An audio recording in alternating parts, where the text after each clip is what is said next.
시청자 여러분 안녕하십니까? VOA 뉴스투데이 시작합니다. 미국 대선 승리 후 정권 인수 작업을 가속화하고 있는 조 바이든 당선인이 국무장관 등 외교 안보 분야 내정자들을 공식적으로 소개하면서 미국의 복귀를 선언했습니다. 바이든 당선인은 미국은 동맹과 함께할 때 가장 강하다는 믿음에 따라 주요 인사들을 지명했다면서 동맹관계 복원과 적대국 도전에 맞설 것을 강조했습니다. 첫 소식 김동현 기자가 보도합니다. 조 바이든 당선인은 24일 델라웨어주 월밍턴에서 어제 발표한 새 행정부 외교안보팀 지명자들을 공식 소개하는 행사를 열었습니다. 바이든 당선인은 특히 새 행정부의 외교안보 인선은 미국이 다시 돌아왔다는 사실을 반영했다고 밝혔습니다. It's a team that reflects the fact that America is back, ready to lead the world, not retreat from it. Once again, sit at the head of the table, ready to confront our adversaries and not reject our allies, ready to stand up for our values. 바이든 당선인은 그러면서 미국은 힘만이 아니라 모범의 힘으로 세계를 주도한다면서 그런 모범을 이끌 인선을 발표하기도 해 자랑스럽다고 말했습니다. 앞서 바이든 당선인은 국무장관에 토니 블링컨 전 국무부 부장관을 지명했고 백악관 국가안보보좌관에는 제이크 설리번 전 부통령 국가안보보좌관을, 유엔 대사에는 린다 토머스 그린필드 전 국무부 차관보를 내정했습니다. 토니 블링컨 내정자는 미국 혼자 전 세계의 문제를 해결할 수 없다면서 역시 동맹과의 협력을 강조했습니다. As the president-elect said, we can't solve all of the world's problems alone. We need to be working with other countries. We need their cooperation. 린다 토머스 그린필드 유엔 대사 내정자도 미국은 복귀했으며 다원주의도 복귀했고 외교도 다시 돌아왔다면서 다른 나라들과의 공조 강화를 강조했습니다. 카멀라 해리스 부통령 당선인 역시 동맹관계 재정립과 외교안보 기관들의 재구축을 강조하면서 이를 통해 미국의 국익을 신장시켜 나갈 것이라고 밝혔습니다. We will need to reassemble and renew America's alliances, rebuild and strengthen the national security and foreign policy institutions that keep us safe and advance our nation's interests. 정권 인수에 필요한 연방 조달청 지원이 시작된 가운데 새 행정부의 외교안보팀을 소개한 바이든 당선인은 다음 세대를 위한 미국의 외교 정책과 국가안보를 바로잡는 수준이 아니라 다시 그려낼 것이라고 밝혔습니다. 바이든 당선인은 이날 행사에서 특히 블링컨 내정자에 대해 과거 아시아 태평양 내 동맹 강화에 기여했다면서 각별한 기대감을 나타냈습니다. VOA 뉴스 김동현입니다. 바이든 당선인이 새 행정부 구성에 속도를 내고 있는 가운데 미국 차기 행정부의 외교 안보 정책에 대한 전직 고위 인사들의 제언이 잇따르고 있습니다. 버락 오바마 전 대통령은 미국의 리더십 회복을 강조했고 트럼프 행정부에서 국방장관을 지낸 짐 매티스 전 장관은 강력한 동맹 관계를 우선순위로 꼽았습니다. 이조은 기자가 취재했습니다. 조 바이든 미국 대통령 당선인이 국무장관 등 외교안보 정책 분야 핵심 인선을 발표한 23일, 버락 오바마 전 대통령은 미국 일간지 워싱턴 포스트와 화상 인터뷰에서 미국의 리더십 회복을 강조했습니다.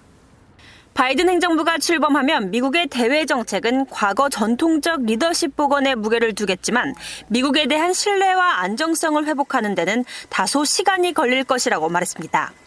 So there's been some damage done that is going to take some time to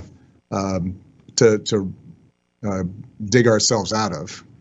But there's no doubt that Joe's got the right people to do it, and I have every confidence they'll be able to do it. It just may not happen instantaneously.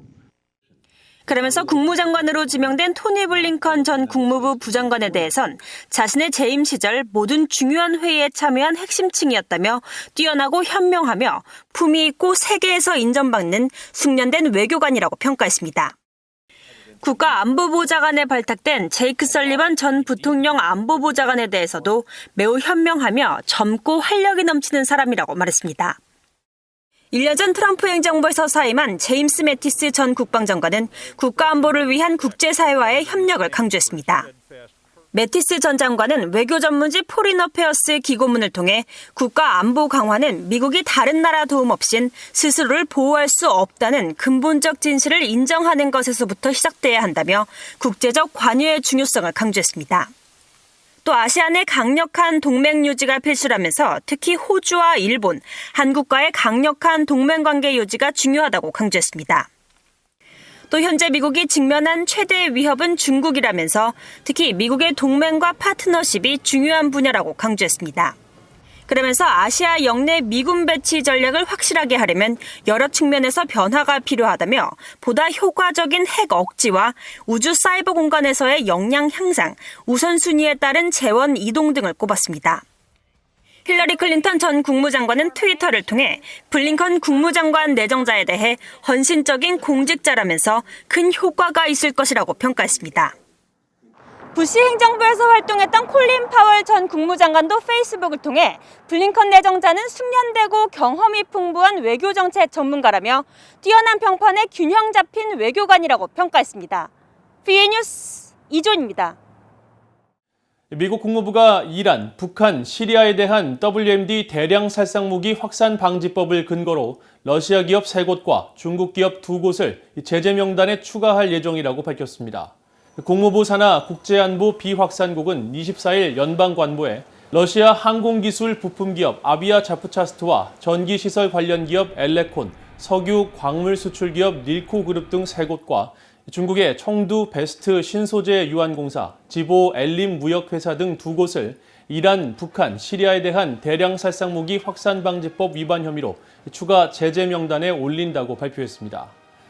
국무부는 이 같은 제재 내용을 예고하고 25일 공식 발표할 예정이라면서 제재는 이미 지난 6일에 발효돼 앞으로 2년간 유지될 것이라고 설명했습니다. 이번 조치에 따라 미국 정부 부처나 기관, 기업들은 제재 대상 기업과 계열사에 조달 계약을 체결하거나 지원 제공, 수출, 라이선스 부여 행위 등이 금지됩니다. 유엔이 세계 여성폭력 추방의 날인 25일을 맞아 여성폭력 근절을 위한 다양한 캠페인을 펼치고 있지만 북한 여성들이 당하는 폭력과 차별 등은 거의 개선되지 않고 있다는 지적이 이어지고 있습니다.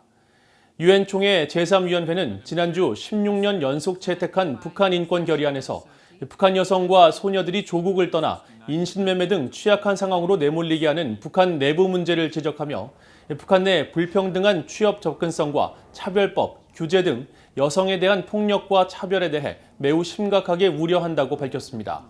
북한 여성 전문가인 임순희 전 한국통일연구원 선임연구위원은 24일 VOA에 북한이 2010년 여성권리보장법을 제정하는 등 이미지 개선 시도는 했지만 실질적인 노력과 개선은 매우 미흡하다며 여성 권리에 대한 교육과 의식 개선을 비롯해 여성들이 차별과 폭력에 저항할 수 있는 환경을 조성하는 것이 필요하다고 말했습니다. 유엔은 성폭력과 가정폭력 등 여성에 대한 폭력이 세계에서 가장 만연하고 지속적이며 파괴적인 인권 침해 가운데 하나라며 이런 문제를 근절하고 여성 권리가 신장할 때 평화와 평등은 물론 빠른 국가 발전도 이룰 수 있다고 강조했습니다. 미국 국무부 민주주의 인권 노동국이 대북 인도주의 단체 등을 위한 기금 지원 공고를 발표했습니다. 지난 19일 발표된 이번 공고문에 따르면 지원 대상은 대북 정보 유입과 북한 내부 정보 유출을 촉진하고 북한 인권 기록과 옹호 활동을 하는 단체들이며 최소 2개에서 최대 15개 단체에게 $50,000에서 $300만 지원됩니다. 또 국내외 비영리 비정부 기구들과 공사립 고등교육기관 등이 기금을 신청할 수 있으며 국무부의 지원이 끝나도 지속될 수 있는 잠재적 가능성이 있어야 한다고 국무부는 밝혔습니다. 국무부 국제안보 비확산국과 협력적 위협 감축 부서도 북한과 관련한 기금 지원 공고를 발표했습니다. 이번 기금은 북한의 제재 회피 등의 활동에 대응한 각종 프로젝트를 대상으로 하고 있으며 기금 총액은 $10,000,000입니다. 국무부는 이번 공고에 대해 북한의 대량 살상무기 확산 억제를 위해 가능한 모든 수단을 사용하려는 미국 정부 노력의 일환으로 북한에 대한 관련 유엔 안보리 결의를 집행할 수 있는 해외 역량 구축을 목적으로 한다고 밝혔습니다. 이상으로 VOA 뉴스투데이를 마칩니다. 시청해주신 여러분 고맙습니다.